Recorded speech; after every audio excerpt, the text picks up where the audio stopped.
Welcome, first of all, to Bird Central Station. You might be able to hear them speaking today. This is our back patio where we're going to do this cyanotype lesson. That's our canvas. Here's our apparatus, which holds the camera above the cyanotype in place so we can really watch what we do. I'm going to put it in its little holder, and that'll be our... We're going to lock that in for the rest of this episode. Excellent. And what you're hearing right now are mockingbirds. They are saying it's a good day to make a cyanotype. I think they're right.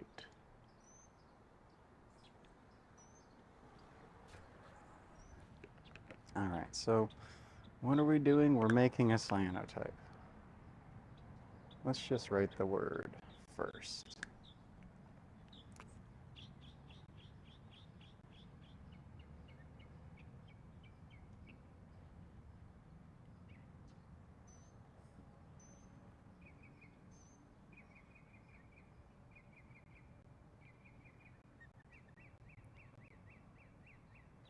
Cyan is a color. It's a color of blue-ish.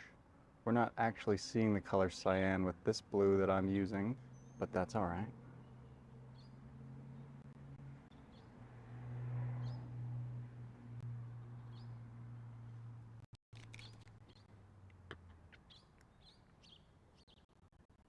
There we go. That's what we wanted. Yeah, we want the idea with what we're doing right now is to lay down a thick layer of light blocking color. Now, blue will be unique in that it's going to react differently than other colors with medium of cyanotype because blue, the color we're using right now, is actually absorbing every wavelength of light except blue, and that's why blue is bouncing off back into our eyes. This needs a close to blue color in order to receive light. It needs UV light, which is below the blue spectrum.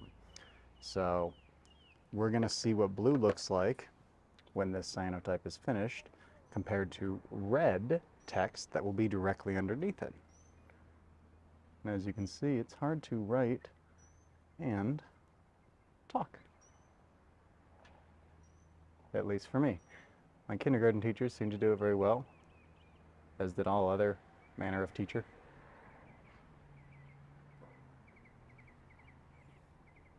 That's really nice about dry. It's not too permanent, hence the name. They can be erased quickly and dry if you have to change it. So I like that. Thank you, Mocking Mabel. That's what we call the mockingbirds in our neighborhood. It's the counterpoint to Rockin' Robin. Mocking Mabel. All right, so now we've certainly written it very interestingly. Let's do all this again, just a little more homogenizing. It's not meant to be pretty, it's meant to be, we're learning.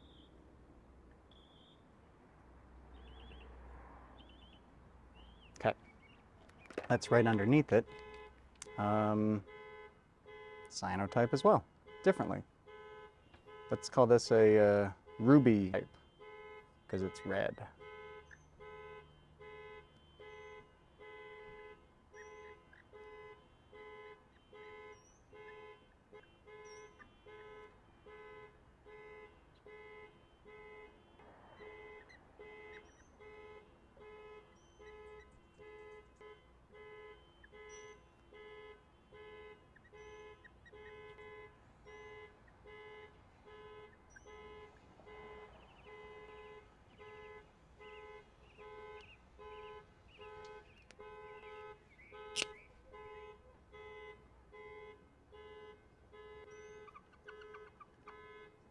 This will be a magento type, a Gento? I don't know.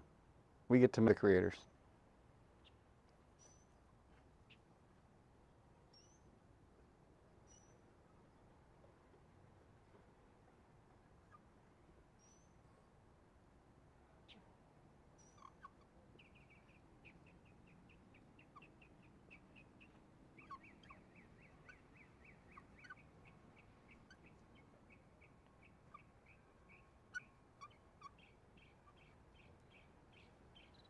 We'll do one last color here that was not coming strongly, but we're going to do it anyway.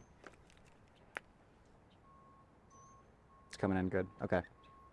All good. Black will be the ultimate in light blocking power for this cyanotype, I bet. Which means this should be pretty white on the finished image. Because what we're doing is with this black, we're not letting any light through. So when we do have a piece of light sensitive paper underneath this, no light will get underneath this black.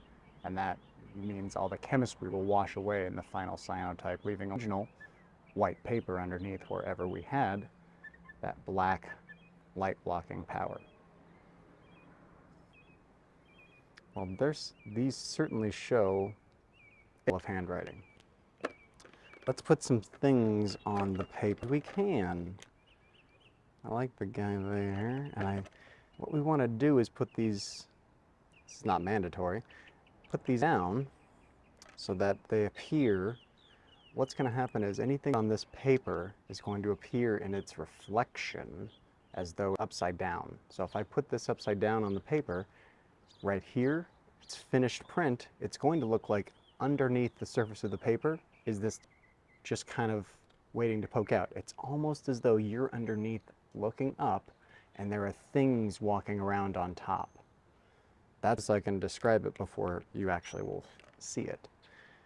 And we'll see colors look different on the finished cyanotype. Notice these all kind of spin in the wind, so we'll see what a 10 minutes of cyanotyping looks like with these guys.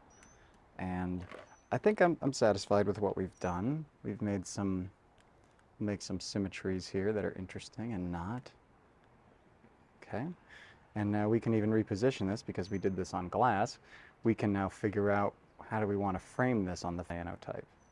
And that feels pretty good, but we're actually going to be able to a little tiny bit and then scoot these guys in. And what we can do is bring in this paper rebate that I found. These are when I made these sheets of paper, I tore them out of the sketchbook, and this is the piece that I tore off.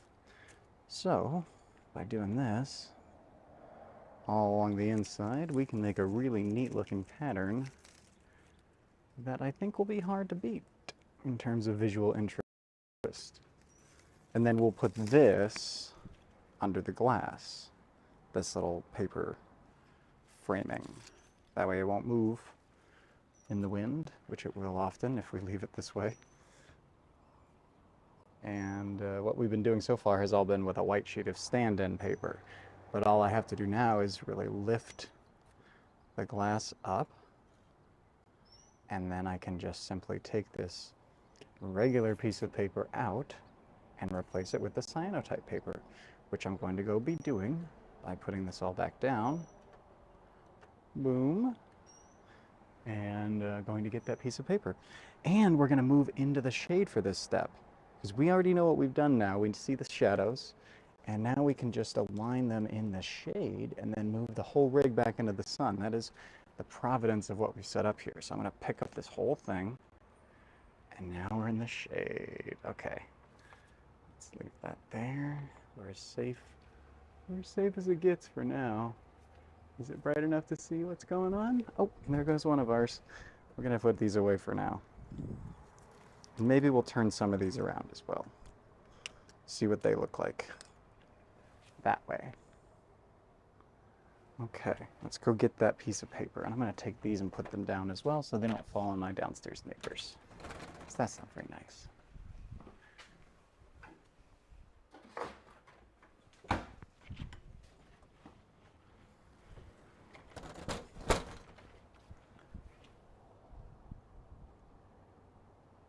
Yeah, okay. And here we're using a piece of 11 by 14 paper. I'm going to put these pieces on top of it, just like we demonstrated earlier.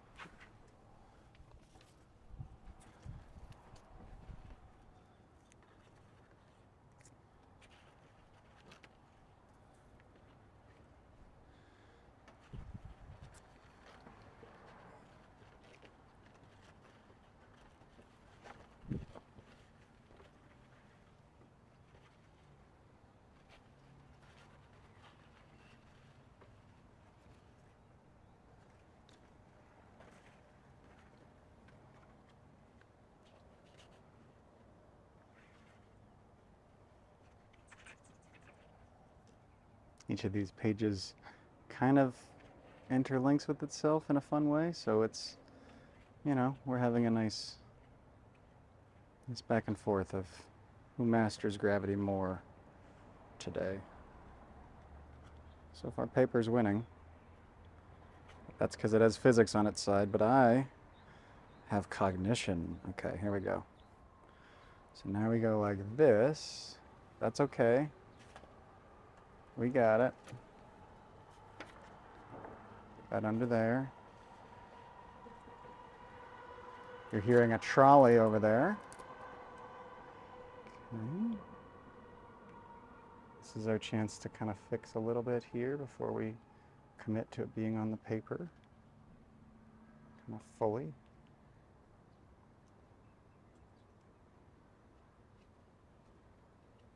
And we're in the shade, so we have a little bit of leeway in terms of we're not exposing it to a lot of bright sunlight in this moment, so this is okay. We'll figure it out. And then you know, that's all right. Let's go like this. Just kind of want to clear that. There we go. Okay. Yeah, there we go. Looks almost like a film strip, like 35mm film strip. So I guess I'll lean into that, and I'll put one more strip in here. Although it doesn't make sense for it to be film strip in the middle too, so let's just do that. Let's just be satisfied with this. I am. Okay. Hey, we got something. This is a cyanotype. Let's see what it looks like in the near future. Okay, so now we just take this and we move it back into direct sunlight. I say direct because that helps us have a short exposure time, which will minimize the things like shadows moving and the wind blowing, all this stuff. Direct sunlight. There we go.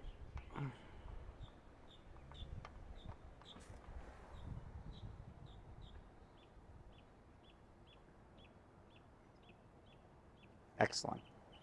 Good work, everybody. And in this time, we can actually still, if we're brazen enough, write on the glass here. Let's do a little bit of the date. It was 7. I'm going to call it the 13th. 2022.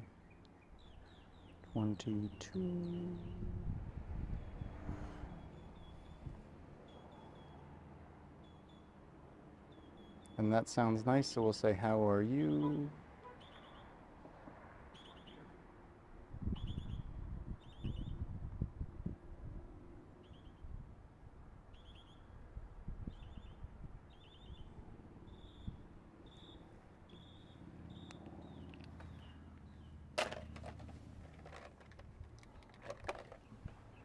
We got Lego figures. Happy to indulge in being part of this. Yeah. And the process of making a cyanotype is sometimes waiting. And the waiting's not the hardest part. The hardest part is when you're done waiting and it's done. And then the finished cyanotype is so different than you expected that you don't even know where to start again. That's the hardest part. But that doesn't happen very often because those kind of problems are usually just core fundamental issues. Like, for example, if you try to make a cyanotype like this on a day with clouds, where, for example, if at this same time of day my shadow was kind of really foggy and diffused and didn't really cast much of a shadow at all, that would mean that the light is too uniform. Even though it's relatively bright enough to make a cyanotype, the light is too uniform, there won't be enough shadow definition and contrast for that actual cyanotype to result in the relief that we'll see, the apparent depth that we'll get from this. And that comes from the strong direct sunlight that at this time of day is coming in pretty much almost perpendicular, because we're doing this on, well, now you have all the info you need except for the hemisphere. So let's write that in. We'll just say Western Hemisphere. Of course, West and North and East and South are all arbitrary conventions, but we all stick with them at this time, so it's useful.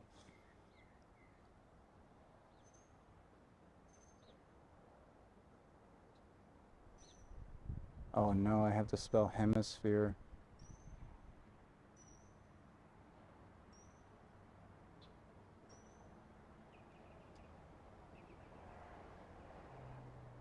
Let's go with that.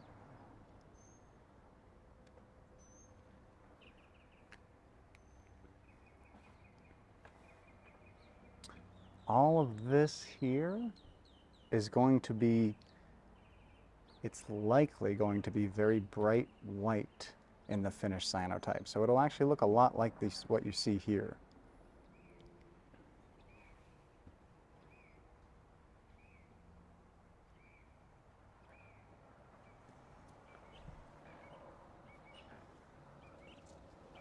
What if we go like this up here? I mean, we're pretty far into the exposure now. What is the likelihood this will even have the ability to show up in the final cyanotype? I don't know. Part of what we're doing is experimenting today.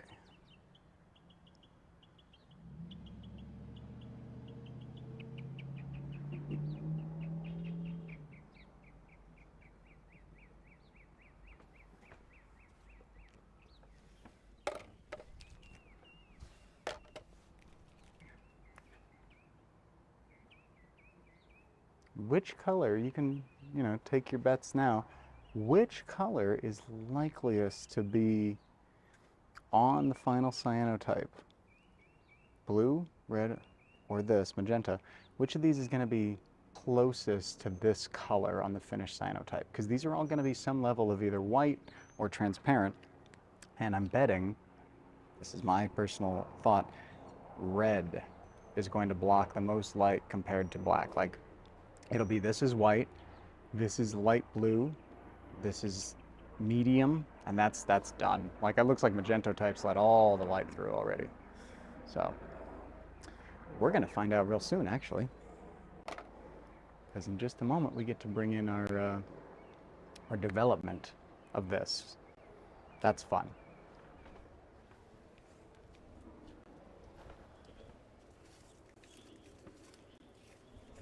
So I'm going to go get that water, and if I'm lucky, the wind won't blow anything off. Let's do this. Since the turtle's pretty symmetrical, actually the frog is really symmetrical. I'm going to flip him on his axis like this. And first let's remove him and see what it looks like underneath. There we go. And I'm going to turn him like this.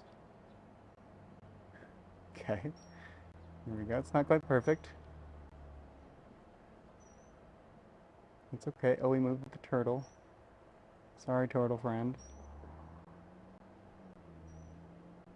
Anyway, now you saw that. That's something.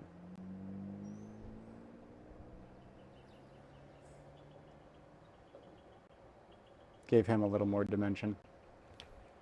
Yeah, he's flopping all over now. That was why I didn't want too many of these upside down, because they really have better purchase when they're flat. The air can't get under them. So luckily, Mr. Crocodile forms a pretty tight seal with the ground. Okay, I'm going to bring in the water. Let's get some development going.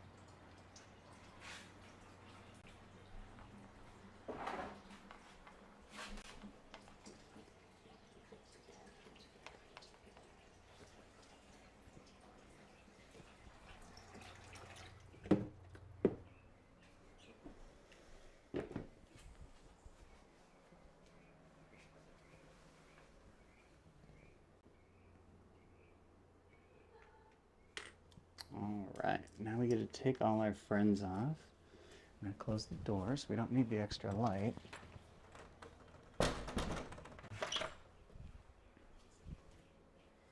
And now we're gonna take off our glass as well, and let's see what's on the finished paper. Oh boy, I see a little bit of words here and here.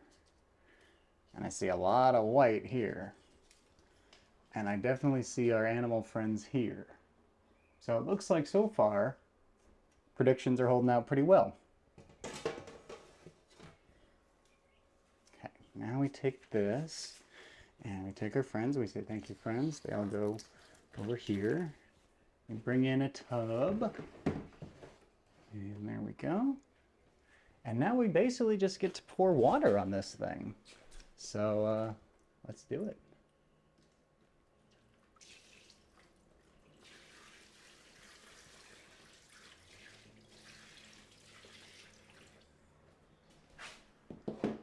Yeah, there we go. So now it's just running out, and the initial reaction is that the water is kind of washing away the top layer of exposure, and anything that didn't stick to the paper in that process is gonna wash out, and it's gonna wash into the water.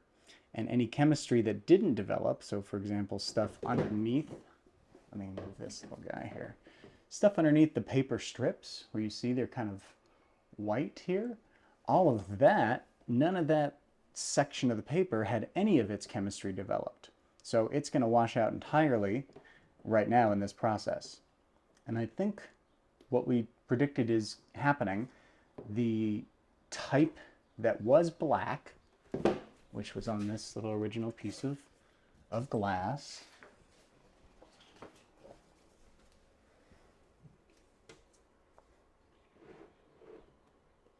all right, so here's the original, and you can see that the black let the least amount of light through, which means this didn't get any exposure. This white is because it didn't get any exposure, and therefore it is the original color of the paper. It's a white piece of paper before I coated it with this material. And then it looks like everything else, these other three, they let enough light through no matter what to totally just be overexposed. It's almost like they weren't even there. If we'd given it a shorter development time, or exposure time rather, these might have registered, but we would be getting a less strong blue in the process. So it's a trade-off. And do our things show up here? No, not really. That text information is present in these images. They might not resolve very well in the final product. Like you would have to hold them up to light, or maybe look at them with some sort of spectral analysis to see that there's even a different density of cyanotype under this section or whatever. But anyway, look at this. We got all these friends that say the word type. So for whatever reason, that's fun. And in the process, we got to make a cyanotype. And I'm actually going to take this water and dump it out. So just one moment.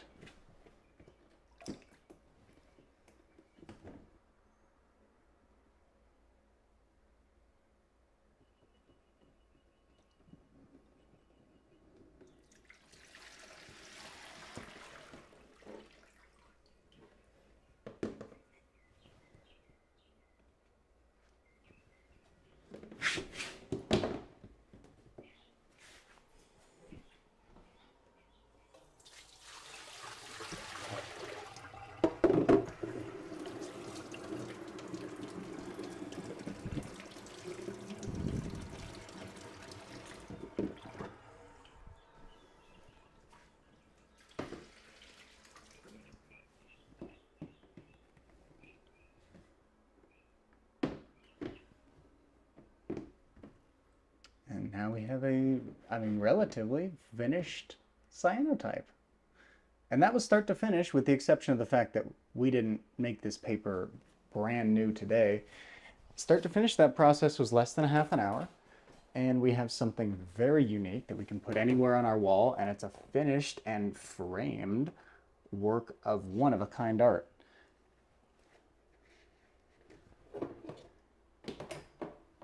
Is one-of-a-kind art better than other art?